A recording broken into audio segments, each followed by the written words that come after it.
May unexpected encounter ang taga Los Baños, Laguna na si Kat. Oh my God, Mama! Gusto mo ng baka!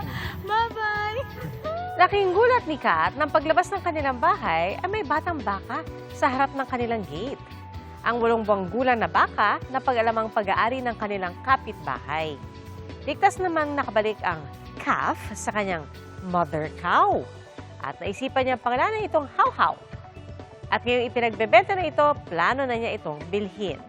Kung sakali, ito ang kanyang magiging first pet cow.